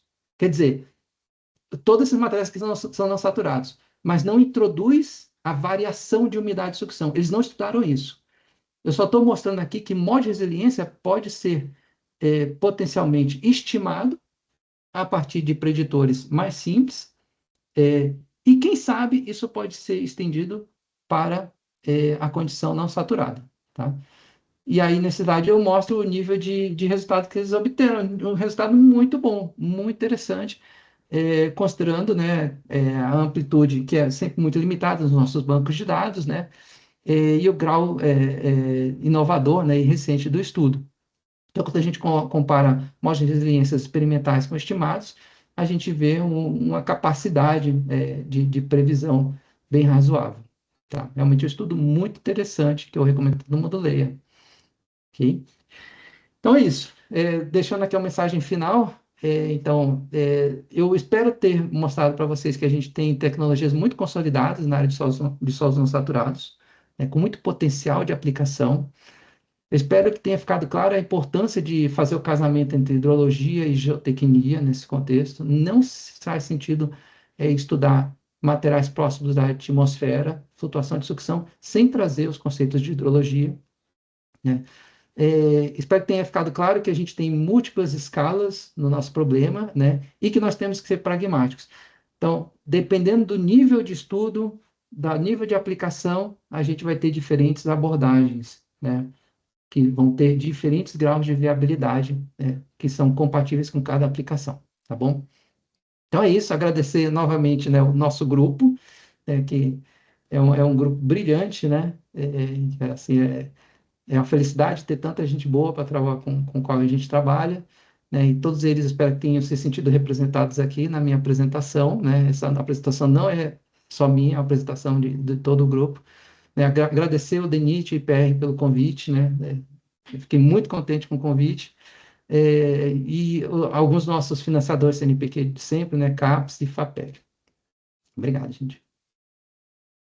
Ô, professor Gilson, agradecemos vossa brilhante palestra, um conhecimento que está sendo tratado no Brasil assim nos últimos anos com certo destaque. E antes de começar efetivamente a nossa discussão, bate-papo, depois da sua apresentação, tem algumas perguntas já no chat, eu vou franquear a palavra ao Luiz Guilherme, nosso diretor de Planejamento e Pesquisa, seu amigo, quer fazer umas breves breves palavras a respeito da importância dessa pesquisa que você está desenvolvendo para o IPR, para a DPP e para o DENIT, tá? Então, o Luiz Guilherme está aí presente, por favor, a palavra é tua, meu amigo. Bom dia a todos. É isso aí, Liberado. Luiz. Tem que Valeu. travar mesmo, porque senão a turma fica Bom falando dia, Luiz demais. Guilherme. Fica à vontade, meu amigo, por favor. Não, é só rapidamente, né, para contextualizar, né? Até acho importante a gente contextualizar o início dessa parceria, né? Que a gente passou até na diretoria colegiada ontem, né? A aprovação do TED junto com a Federal de Goiás. E eu acho que era um assunto que a gente estava devendo já há bastante tempo de fazer investigações mais aprofundadas, principalmente a excelente apresentação que o Gilson fez, né, e mostrando já alguns pontos assim que instigam a gente, né, essa grande variação, né, do comportamento mecânico em função de uma variação, né, de umidade que todos nós que trabalhamos com pavimentação nós observamos isso, né? Quem trabalha então ainda com material laterítico mais ainda, né? A gente aqui do Centro-Oeste tem bastante e isso é bem instigante, né? E a gente não poderia deixar de capturar esse benefício, né? De alguma forma para os nossos projetos. E isso talvez explica muita coisa, né? Muitas dissonâncias entre comportamento em campo e o que às vezes um software entrega para a gente, né? Às vezes tem um afastamento e esse afastamento está sendo explicado por esses fenômenos que o Gilson muito bem trouxe. Então, eu fico muito feliz. A apresentação foi muito bacana. Tem muitas perguntas aí que eu tenho certeza que o Gilson precisa responder. Mas o Gilson, pessoal, ele, quando eu fiz mestrado aqui, ele teve o mesmo professor que eu tive, que foi o professor Feitosa, e ele já era uma pessoa assim muito conhecida, né? E lá no Canadá a gente sempre olhava ele com admiração porque ele era o cara do não saturados lá junto da turma do Fred, né? Então sempre foi uma pessoa que a gente admirou bastante. A Lilian, não preciso nem falar que foi a primeira colega aqui no NB que eu vi quando entrei no mestrado e ela já estava terminando o doutorado dela, uma grande pesquisadora que também a gente sempre teve uma admiração muito grande e vai trabalhar conosco agora. Curiosamente, o professor Marinho, eu quando estava no Arizona, né, fazendo meu doutorado, a parte do doutorado da sanduíche, ele estava lá também pesquisando não saturados junto com a professora Zapata, que é uma grande expoente também, né, a Cláudia Zapata em não saturados. Então, acho que a gente está muito bem, digamos assim, suportado, né, por esses profissionais e tenho certeza que acho que a Federal de Goiás vai fazer um belíssimo trabalho junto conosco. Então, é só para contextualizar essa parceria que realmente vai fazer um impacto muito grande nos nossos projetos e creio que o Medina ele vai estar muito mais robusto, né? Quando a gente já estiver finalizando essa parceria. Então, só para dar esse contexto e mostrar a importância dessa parceria com a Federal de Goiás. Perfeito, LG. Agradeço aí vossa contribuição. E aí, dando continuidade à nossa rotina do webinário IPR+, eu vou iniciar algumas perguntas, tá, professor Gilson? Perguntas e Tomara que eu saiba comentários. Está responder. casado? Essa questão. Se o amigo tiver, eventualmente, mais tempo para elaborar, não tem entendido a pergunta, eu vou passar o contato direto de quem fez a pergunta e vocês podem tratar diretamente.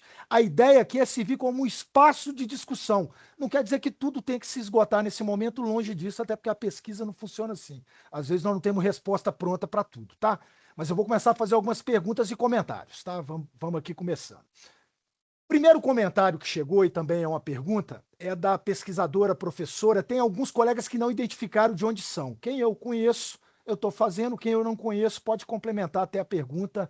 Caso de Tênis e Dionis, por favor, se quiserem se identificar, fica melhor. Mas eu vou começar com a pergunta da Maria do Socorro, lá da Universidade Estadual de Feira de Santana.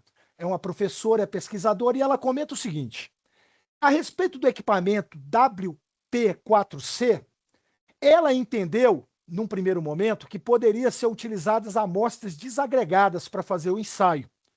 Ela não tem certeza se foi exatamente isso. Mas, em caso tenha sido essa afirmação, a pergunta é: a curva de retenção de umidade em uma amostra desagregada representaria qual realidade no campo, uma vez que sofre interferência da distribuição e do tamanho dos poros e da estrutura da amostra? Primeira parte é: Amostra desagregada? É possível no Aham. ensaio? E você sabe que a pergunta é muito boa, porque ela é uma pergunta que todo mundo se faz quando a gente vê a empresa Mitter demonstrando a utilização do equipamento sempre com materiais desagregados, né? Então, e aí, em geotecnia, quando a gente pensa que a estrutura de poros e a retenção vai ser função, né, do grau assim, de perturbação do material, né? Idealmente, eu não só não gostaria de desagregar, como eu gostaria de não assim, preservar o máximo possível da estrutura, né? Perfeito. Como é que eu concilio essas coisas? Bom, primeiro, se a sucção for elevada o suficiente, essa desagregação não altera a relação entre sucção e umidade, Perfeito. a partir de certa sucção. Claro que essa desagregação tem que ser uma desagregação gentil.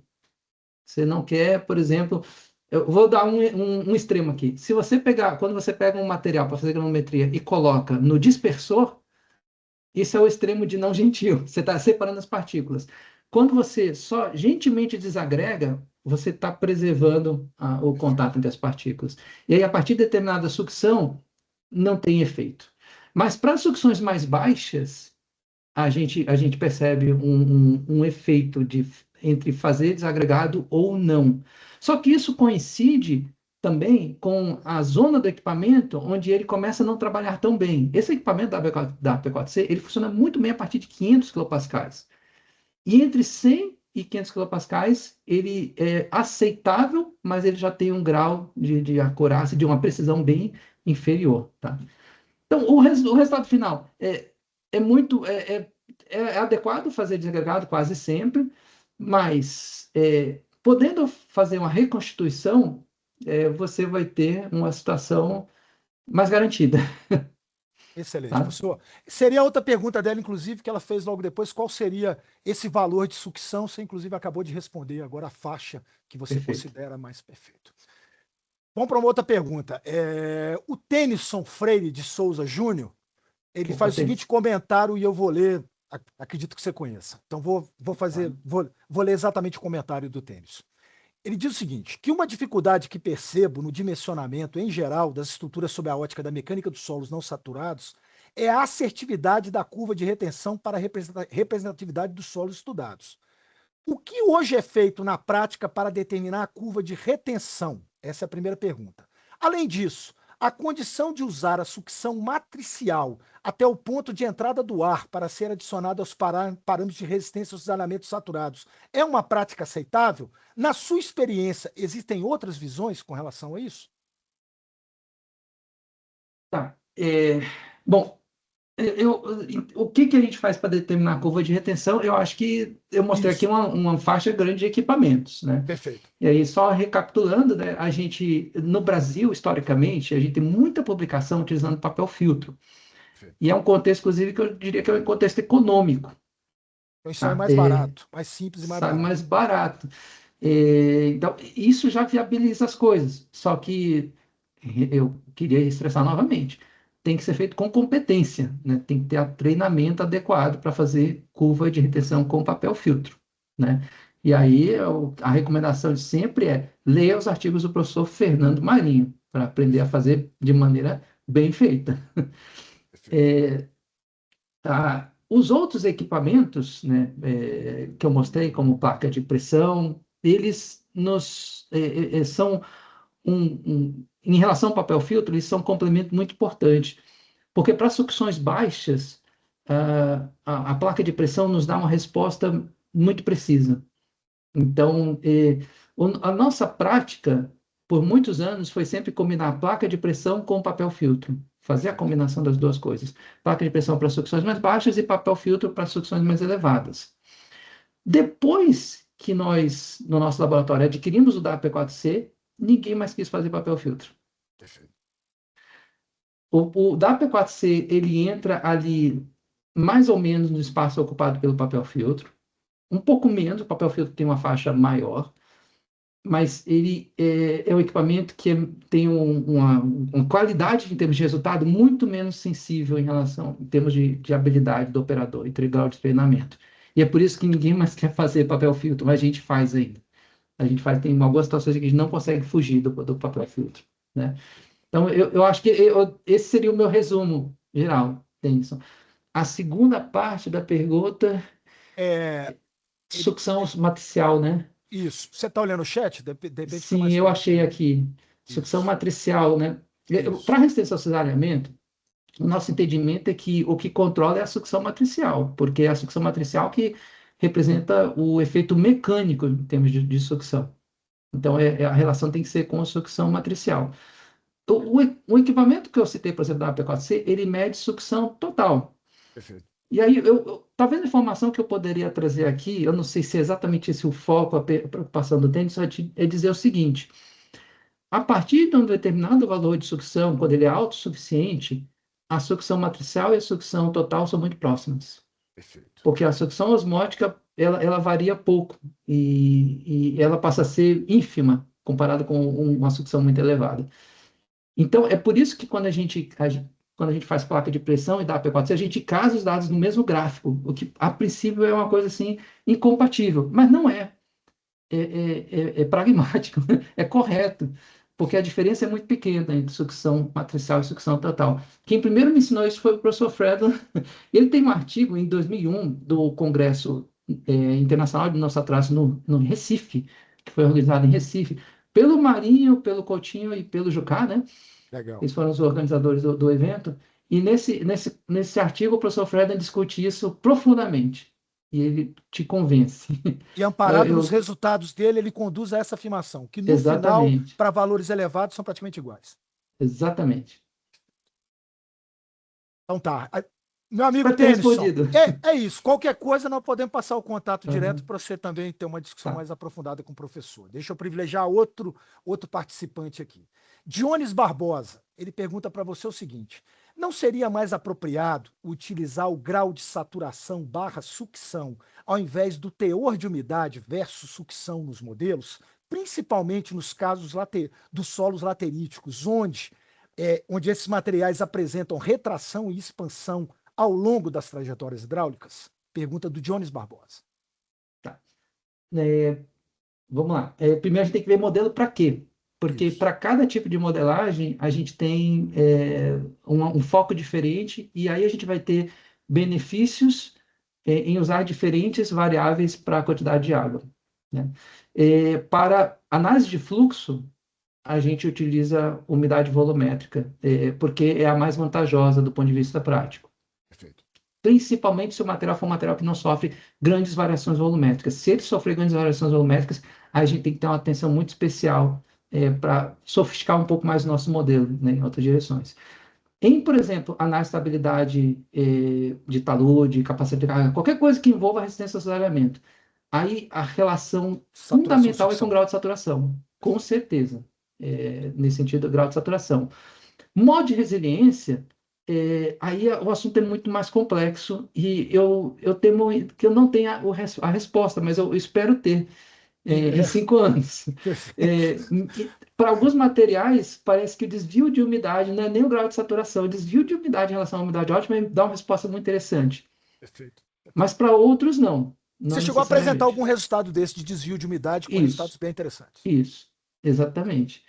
E aí, em outro nível de modelagem, se você estiver pensando em, por exemplo, fazer estimativa de modo de resiliência, gente, muito cuidado. Aquelas funções são funções de interpolação.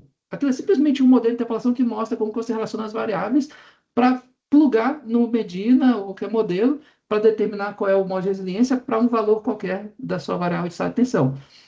Previsão é diferente. Previsão e se eu quiser estimar o modo de resiliência a Sem partir ensaio, isso. de De outros qualquer ensaios, coisa, né? granulometria, outra coisa. Isso. Aí também o problema se torna mais complexo, mais ainda, e essa é uma coisa que a gente deseja investigar, né? Qual é a melhor representação em termos de variável de estado de volume de água, de quantidade de água armazenada? É uma ótima pergunta. Realmente a gente tem que se debruçar sobre isso. Tem outra boa aqui também, que o cara tá vendo lá na frente. Tá aqui como RBA, que eu não consigo traduzir, tá só a sigla, é RBA. O que ele diz? Nós de Tirana, estamos pensando no Medina, mas ele já está pensando no BIM e no Civil 3D lá na frente. Ele Ele pergunta o já está na seguinte: escala maior. é isso, ele pensando no fluxo de trabalho em BIM e Civil 3D. Como é que você avalia que esses dados de mecânica dos solos não saturados poderiam ser mapeados na superfície do subleito para orientar um dimensionamento estrutural e projeto de drenagem das camadas do pavimento? Como é que você acha que esses parâmetros de sucção e variação de umidade, por exemplo, em laboratório, poderiam ser convertidos em coeficientes a serem aplicados, por exemplo, no dimensionamento? Tem um pouquinho de Medina isso aí também, que vai influenciar Civil 3D, mas como é que você imagina que poderia ser feito isso? Luciano, eu começaria talvez dizendo que eu acho que a gente existe uma sabedoria em tentar não reinventar a roda, Perfeito. né? Eu acho que é muito importante que a gente tenha como ponto de partida a prática de quem já investiu nisso, né? E certamente eu acho que é isso que a gente tem que fazer primeiro. E claro, detectando os limites dessas coisas. Ao que eu estou me referindo ao quê? Por exemplo, o método dos Estados Unidos, né, de dimensionamento de pavimento, ele traz uma umidade de equilíbrio baseada no índice Thornton-Weight, que eu citei em algum momento da minha apresentação, Foi, né? foi. E o índice Thornton-Weight, ele é uma coisa espacial, dependendo da sua escala. Perfeito. Então, você pode utilizar isso no contexto de GIS, com certeza, tá? Claro, Informações se locais de pluviometria de evapotranspiração, exatamente. localmente. Talvez eu esteja ampliando a escala um pouco mais do que o RBA disse, né? Está pensando, né? Ele está pensando, às vezes, talvez, Em um projeto na, isolado, por exemplo. numa 50 escala, quilômetros de altura. exatamente, uma escala intermediária. Numa escala intermediária, eu diria para ele o seguinte, é, em ferramenta computacional, já existe ferramenta computacional com essa filosofia de acoplar todos os elementos de BIM com modelagem geotécnica. Essa Perfeito. filosofia você encontra, por exemplo, nos pacotes da Bentley. Não é por acaso, a Bentley faz uns 7 anos, se eu não estiver enganado, a Bentley caiu a ficha, ela percebeu, caramba, tá faltando eu modelar do terreno para baixo, da Perfeito. superfície do terreno para baixo. E aí ela saiu numa arrancada enlouquecida, adquirindo, escolhendo quem que ela ia comprar. Foi. Basicamente foi isso. E comprou a Eu- eu- Plax, né? O LG está comentando que ela comprou a exatamente, Plax. exatamente. E eventualmente já estude. Perfeito. Perfeito. Assim, tem lados positivos e muitos lados negativos, né, em relação a isso, óbvio, né? Mas esse aqui não é o assunto no momento. Eu diria que existe uma luz no fim do túnel em relação a isso, porque se uma empresa dessa, ela, no mesmo ambiente, ela acopla tudo isso, ela já está preocupada com isso. E vejam que quando ela escolhe adquirir o Soil Vision, ela escolhe por quê? Porque o Soil Vision faz simulação em 3 dimensões. Perfeito. E é essa que é a preocupação no ambiente de BIM, né? Fazer a simulação em 3 dimensões. Claro que eu falo isso como uma luz no fim do túnel, por quê? Porque o desafio computacional é grande, viu? É enorme. E eu não diria que hoje é uma coisa prática, viável, dependendo Avançar da para isso. escala. Perfeito. Exatamente. Mas nós estamos no Perfeito. caminho. Perfeito. Eu vou pular uma outra pergunta aqui da professora Maria do Socorro para fazer um comentário do colega nosso do DENIT, inclusive Renato Prandina, que falou que te conhece. Ele faz o seguinte comentário: eu queria fazer uma observação com pedido de comentário do professor Gilson a respeito do uso de escórias e resíduos de rocha, como ele viu na minha apresentação do doutorado. Parece que você foi da banca dele e descascou o coitado, inclusive. Ele tem memórias de você. E ele está dizendo o seguinte: que esses materiais introduzem algum tipo de cimentação e diminui a dependência da umidade nas camadas do pavimento. Ele trabalhou com esse tipo de material, né? Nesse contexto, ele pergunta: a umidade entra. Não, ele afirma: nesse contexto, a umidade entra como fator hidratante para as reações pozolânicas iniciais. E à medida que ocorre a solidificação, né, a cimentação do particulado sólido, a sucção e a umidade deixam de ter um impacto tão grande. Você lembra do trabalho do Renato? Ele queria que você comentasse um Lembro, é pouco. muito bom que ele comentou isso. E ao comentar isso, ele está nos dizendo que existem soluções. A partir do momento que a gente tem a habilidade de introduzir conceito de mecânica dos solos não saturados e determinar, por exemplo, que materiais são mais sensíveis e menos sensíveis, a gente consegue eleger prioridades. E a gente Perfeito. consegue, às vezes, descobrir aonde a gente necessariamente vai ter que encontrar uma solução em termos de melhoramento dos materiais. E onde essa Então, variação de sucção tem pouca relevância. exatamente, Perfeito. exatamente. Define ordem Então, de é muito priorização. importante a observação dele no sentido de dizer que os problemas têm soluções. Excelente. Então É vamos isso. nós. Mais uma pergunta e nós já estamos concluindo até estamos chegando ao final desse nosso IPR+. Guilherme Castro, da Aegis Brasil, ele faz o seguinte comentário. Na época do mestrado e doutorado, estudamos o impacto da sazonalidade no comportamento hidromecânico de subleitos ferroviários, visto sua maior exposição ao clima atmosférico. Isso aí, de fato, é observado, comparado aos pavimentos rodoviários. E eles verificaram que as variações de sucção e umidade influenciam significativamente o desempenho da infraestrutura, mostrando sua importância. Entretanto, na prática de projetos, eles ainda não dispõem de métodos rápidos para obter parâmetros como a curva de retenção e a condutividade hidráulica para atender os prazos, às vezes curtos, para a elaboração de projeto. Aí ele te pergunta um pouco isso nessa experiência. Já falou um pouco isso, mas eu queria que você reforçasse, talvez seja um dos pontos importantes dessa pesquisa. Como é que o senhor enxerga essa lacuna? O uso de abordagens indiretas, como as funções de pedotransferência adotadas pelo MPD, professora Zapata, por exemplo, poderia ser um caminho para aproximar a pesquisa da prática de projeto? Você citou a Com, questão das funções de pedotransferência. com certeza, com certeza. Agora, eu tendo a ter uma visão, assim, apesar de investir muito nessas coisas, primeiro que eu tenho que dizer, as funções de pedotransferência têm que ser personalizadas para os materiais. Quanto mais personalizadas, mais confiáveis. Perfeito. Usar a função de pedotransferência desenvolvida no exterior, com banco de dados de materiais que não são os nacionais, não vai dar certo. Usar dentro do Brasil uma função de pedotransferência para um solo brasileiro pode também não dar certo se o banco de dados que a gente utilizou no desenvolvimento não envolver esse tipo de solo, né? Lembrando que o Brasil tem dimensões continentais. Então, a primeira coisa que eu diria é isso, o cuidado com isso.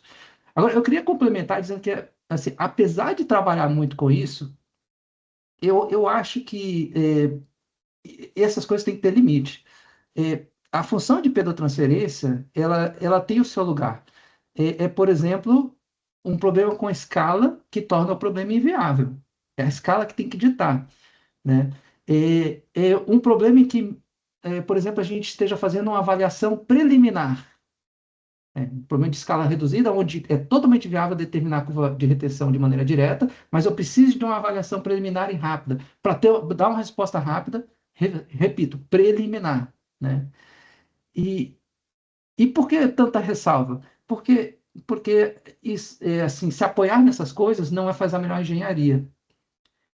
Acima de tudo, é desvalorizar a engenharia, né?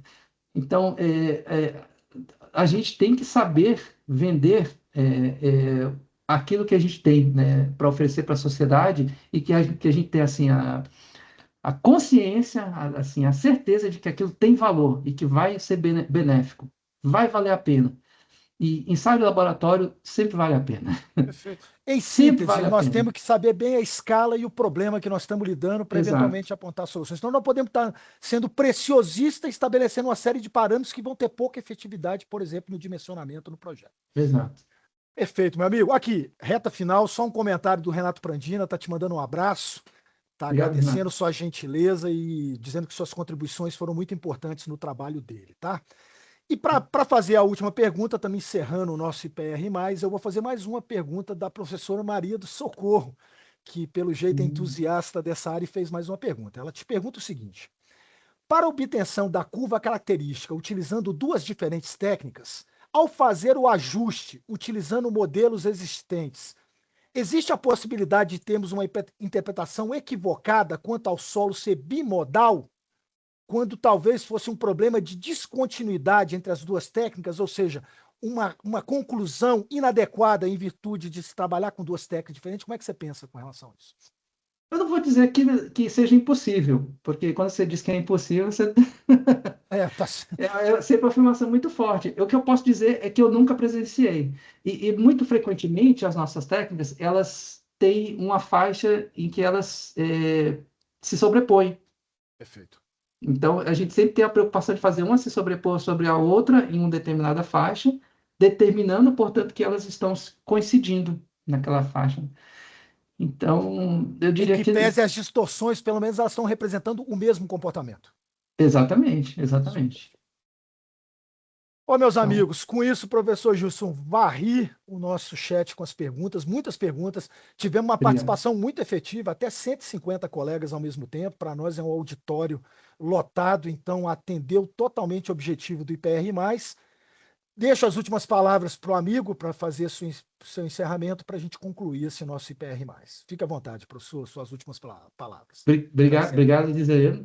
Queria agradecer novamente aí a todas as pessoas que participaram, né, que fizeram perguntas também. Foi bem interessante a conversa, né, o debate. E assim, fico à disposição para quem precisar conversar sobre qualquer coisa.